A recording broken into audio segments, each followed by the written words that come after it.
So what is happening with our weather? Many places in the North Island have been duped out of summer sunshine so far. With me now to discuss all of that is meteorologist Richard Green. Kia ora, Richard. Thanks so much for joining us.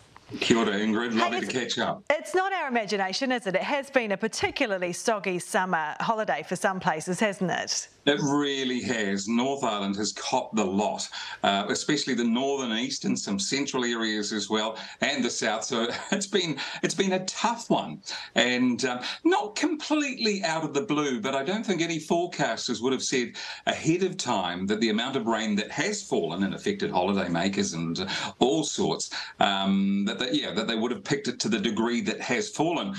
And we're only just halfway through summer, Ingrid. There is talk, of course, of another cyclone forming. I know these things are hard to keep track of, but what is the latest with that? Yeah, we've got a subtropical low, and we're keeping an eye on Gisborne. And it looks like, later Tuesday, some showers turning to rain, could be quite heavy falls as well into the afternoon. And that's something to keep an eye on. But the good news is just a few days ago, it looked like it was going to be more intense and centred down the North Island. So it's wobbled away a little bit. Still will affect Gisborne, and that's the last thing that they need. But at the moment, it should be over and done with. Fingers crossed within about 24 hours. Okay, well, speaking of over and done with, is there time for summer to redeem itself, do you think?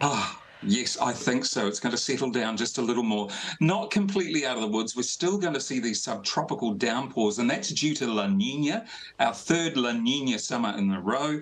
And what that means, usually cloud and heavy downpours for northern and eastern parts of the country. But it looks like we're going to work our way out of that, hopefully in about 6 to 8 weeks' time. But by then, of course, it's autumn.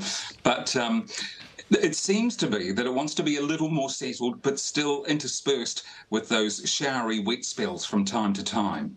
That weather pattern, of course, though, means some sunnier skies for some of the places that don't usually get a lot of sunshine, doesn't it?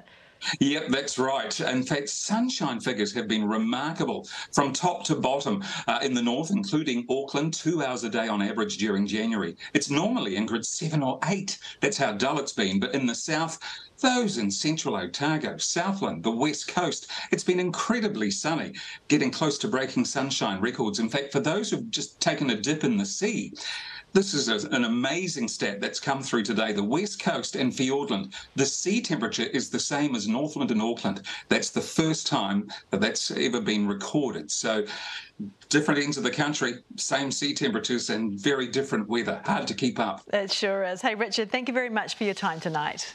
A pleasure.